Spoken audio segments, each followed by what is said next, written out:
STV news కి స్వాగతం. సంగారెడ్డి జిల్లా పటాన్చెరు నియోజకవర్గం ఇస్నాపూర్ మున్సిపాలిటీ 2వ వార్డులో స్వతంత్ర అభ్యర్థి మాచనగారి స్వరూప గోపాల్ రెడ్డి ఇంటింటి ప్రచారం చేపట్టారు. వార్డులోని పలు ప్రాంతాల్లో ప్రజల్ని కలుసుకుని తమకు మద్దతు ఇవ్వాలని కోరారు. ఈ కార్యక్రమంలో మాచన గోపాల్ రెడ్డి, జనార్దన్ రెడ్డి, శ్రీనివాస్, మాజీ ఎంపీటీసీ కాసల వెంకటరెడ్డి, రఘుపతి రెడ్డి పాల్గొన్నారు. ఈ సందర్భంగా అభ్యర్థి మాట్లాడుతూ ప్రజలకు సేవ చేయడమే లక్ష్యంగా ముందుకు సాగుతున్నామని తెలిపారు. కాంగ్రెస్ పార్టీ నుండి అవకాశం లభించకపోయినా స్వతంత్రంగా పోటీ చేస్తున్నానని, కుర్చీ గుర్తుకు ఓటు వేసి గెలిపించారని ప్రజలను విజ్ఞప్తి చేశారు. నమస్కారం. మేము లంగారము మాచంగా జరుగుతాము 2వ వార్డు ఇస్నాపూర్ మున్సిపాలిటీ. మేము పోయినసారి సర్పంచ్ ఉన్నాము, ఓడిపోయినాము. ఈసారి మళ్ళా పోటీ చేస్తున్నాము. కొన్ని ఊరికి మంచిగా లేవు, అన్నీ రోడ్డు కాలేవు, లైట్ లేవు, నీళ్ళు లేవు. మా బాబు యాక్సిడెంట్లో చనిపోయింది. రోడ్డు ప్రాబ్లం, రోడ్డు కూడా బాగాలేదు. గేటు నుంచి వస్తే చాలా మంది పిల్లలు చనిపోయారు. రోడ్డు బాగుంది, ఇక్కడ దుమ్ముతో ఇవన్నీ వ్యాధులు వస్తున్నాయి. సమాచారం తీసుకుందుకు నేను రామచంద్రారెడ్డి, ఎక్స్ ఎంపీటీసీ. 2001లో ఎంపీ టీడీపీ తరఫున మనకు టికెట్ ఇవ్వడం జరిగింది. ఎందువలన అంటే అప్పుడు జనరల్ ఎవరికి రాదు, ఎప్పుడు బీసీ అని కొన్ని సంవత్సరాల నుంచి వచ్చింది. అయితే అప్పుడు మనకేమైంది, ఈ టీడీపీ తరఫున మనకు ఎక్కడ సత్యం ఉండే, ఆయన బీజేపీ తరఫున, టీడీపీ తరఫున ఏమో సదాశివరెడ్డి గారు ఉండి, ఈ టికెట్ కొరకు మన పాత శ్రీరామాంజనేయులు చాలా పోటీ మళ్ళీ మాకే రావాలి, జనరల్ వచ్చి ఉండే. ఆ జనరల్కి ఏంటంటే రెడ్డిలకు అవకాశం ఇవ్వాలంటే వాళ్ళు మా రెడ్డిలో చాలామంది కొంత ఆయన ఏంటంటే అదే ఎట్టేస్తాను నేను కూడా ఉంటాను ఒక భావనతో మాట్లాడాను. చాలా టగ్గఫర్ అయింది. అయితే లాస్ట్కు ఒక 15 దినాల దాకా కూడా బీఫామ్ ఇచ్చిన నాకు ఎవరు గెలవదు. అయితే నీవే ఉండు అని చెప్పాడు. లాస్ట్ పోయిన తర్వాత ఆ బీఫామ్ ఇచ్చేటి ముందులో కూడా నీకే ఇస్తున్నాను అక్కడ చెప్పిండు, నీకే ఇస్తున్నాను నాకు చెప్పిండు సావసిరెడ్డి గారు. ఇచ్చేటి ముందులో వచ్చినాక ఊర్లో పెద్ద మీటింగ్ ఇక్కడ హనుమన వెంకటేశ్వర టెంపుల్ దగ్గర మీటింగ్ పెట్టి ఏం మాట్లాడండి, అరే వీళ్ళంతా రెడ్డిలు ఏం చేస్తారు, మీరు ఏం చేస్తారు, వీళ్ళంతా మనం బీసీలేం కదా, మీ వాళ్ళ చేనుల కాడికి పోయినా కానీ ఏమంటే ఏమనుమానం అనేది ఒక భావన చెప్పింది.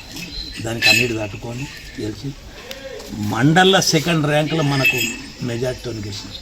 మండల 2nd ర్యాంక్. అదే వెనకసరికి వీళ్ళందరూ అది చూస్తే గిట్టనే ఉన్నాడు. మరి ఇంత బలం అంటే రెడ్డిలు మాత్రం అందరూ మళ్ళీ అందులో ఈ చిన్నది మన లేబర్ కూడా మన అందుబాటులో ఉన్నారు. చిన్నతర బలహీన వర్గాలు అందరూ కూడా ఏకమై మన దగ్గర ఒక 26 కులాలు ఉన్నారు. ప్రతి ఒక్కరు కూడా మనకు సానుభూతిగా చేసి ఒక్కరు అనేది కాదు, ఒకరిదే కాదు, మండలం వచ్చిర్రు అంటే కూడా ఏ వాడకు పోయినా కానీ పటేలు అనే వారిని ఇప్పటికి అదే పేరుతో కూడా నేను ముందుకున్నా. మొన్న కూడా నేను టికెట్ ప్రయత్నం చేసినాను, ఆల్రెడీ మనకి ఇస్తాం అన్నారు కూడా. కాకపోతే ఏంటంటే బంద్ చేసుకుంది. ఎందుకు గురించి అంటే నేను కూడా ఇప్పుడు మా అన్న కొడుకు నేను ఇలా పడతా అని ఒక్కంతకు మళ్ళీ వచ్చి ఇంట్లో చెప్పాను. గ్రామ ప్రజల తరఫున, మా కార్యకర్తల తరఫున, మా పెద్దల తరఫున అందరికీ, మీడియా మిత్రులకు, మా శ్రేయోభిలాషులకు నా హృదయపూర్వక ధన్యవాదాలు. ఈరోజు ఇస్నాపూర్ మున్సిపాలిటీలోని 2వ వార్డు మహిళా అభ్యర్థి అయిన స్వరూప గోపాల్ రెడ్డి గారు పోటీ చేయడం జరిగింది. ఈ పోటీ చేయడానికి ఒక అర్థం ఉన్నది. పోటీ చేయాలంటే కొంత అర్థం ఉన్నది. ఆ అర్థం ఏంటంటే మేము మొదలే ఒక సంకల్పంతో ముందుకు వస్తున్నాం. గత సంవత్సరం కూడా మేము సర్పంచ్ క్యాండిడేట్గా పోటీ చేసాము. కొన్ని మస్తు దగ్గరకు వచ్చాము. అప్పుడే ఒక ఏక నిర్ణయం తీసుకున్నాము. ఒకే కాంగ్రెస్ పార్టీలో 5 అభ్యర్థులు ఉండడంతో మేము ఓటమి పాలైనాము. బీఆర్ఎస్ పార్టీ నుంచి ఒక్కరు కాబట్టి విజయం సాధించారు. దానికి మేమేమి నారాజు కాలేదు, నామూసి కాలేదు. ఓటమి అనేది మన గెలుపుకు నాందని మేము ముందుకు వస్తున్నాం. గత సంవత్సరం ఈ సర్పంచ్ అభ్యర్థి పోటీ చేసి ఓటమి తర్వాత మా అబ్బాయి వెంకటరామరెడ్డి అని ఆయనకు ఇగలేని ప్రేమ ఊరి మీద ప్రజాసేవకురం వచ్చిండు. ఆ ప్రజాసేవకురం వచ్చే యాక్సిడెంట్లో ఆయన హఠాత్మరణం చెందినా కానీ ఆయన ఆశయాల కొరము గుండె నిబ్బరం చేసుకొని ఈ 5 సంవత్సరాల కూడా ఊరు బాగోకులం ముందుకు వస్తున్నాం. పిడికిడి బిగించి మనము వెనకడుగు వేయకుండా ముందుకు వస్తున్నాం. సమస్యలు ఏంటంటే వాటర్ రావు, కంకర మిషన్ పెద్ద ప్రాబ్లం ఉన్నాయి, పొల్యూషన్ ఉన్నాయి, రోడ్డు బాగలేదు. వీటి వల్ల ఊళ్ళో ఉన్న గ్రామ ప్రజలు చాలా ఇబ్బందులు పడుతున్నారు. చిన్న చిన్న ఏజ్ వాళ్ళు ఈ యాక్సిడెంట్ల వల్ల చాలా మంది ఒక 6-7 మంది చనిపోయారు. లగడారంలో ఒక 5-6 మంది, మా పక్క గ్రామం బ్యాతోళ్ళు ఉన్నది, అదొక 2. ఇట్లా ఆ చనిపోయిన వాళ్ళు కాకుండా ఒక నెలకు 2, నెలకు 3 యాక్సిడెంట్లు, కాళ్ళు ఇరగడము, చేయిలు ఇరగడము, దెబ్బలు తాకడము, ఇలాంటి చాలా ఇబ్బందులు ఉన్నాయి. ఇవన్నిటి గమనించి సరే నాకు ఎన్నున్నా ఎన్ని లేకున్నా నేను ప్రజాసేవకుని కంకణం కట్టినా కాబట్టి ప్రజలు ఆదరించి నన్ను నిలవడమని చెప్పింది. కాంగ్రెస్ పార్టీ ఏం చేసింది? కాంగ్రెస్ పార్టీ ప్రజాదరణ ఉన్న వాళ్ళకి కాకుండా ఒక నా దగ్గర నేనున్నాను ఒక శక్తి, నేను ఇన్ని రోజులకొల్లే నేను పార్టీలో ఉన్నా అది అయినా ధూమ్ధామ్ చేసి వాళ్ళని బెదిరించి అదిరించి బీఫామ్ తెచ్చుకున్నాను. నేను బీఫామ్ తెచ్చుకున్నా, సరే పర్వాలేదు, నాకు ప్రజలు బీఫామ్ ఇవ్వాలి, మీరు కాదు బీఫామ్ ఇచ్చారు, నాకు ప్రజలు ఇవ్వాల్సింది ప్రజల దగ్గర ఉంది బీఫామ్. అదే ఒక దృఢ సంకల్పంతో నేను ప్రజల ముందుకు వస్తున్నా, పోరాడుతున్నా, గెలుస్తా, ఖచ్చితంగా గెలుస్తాను. ఓటర్ మహాశయులు ఖచ్చితంగా సహకరిస్తున్నారు, నన్ను గెలిపిస్తానని ఖచ్చితంగా చేస్తున్నా. నేను గెలిచిన తర్వాత కూడా ఇదే దృఢ సంకల్పంతో ఊరు కూడానే బతుకుతున్నాయి. నా కొరం కాదు బతికరు, పేద ప్రజల కొరం బతుకుతున్నాను.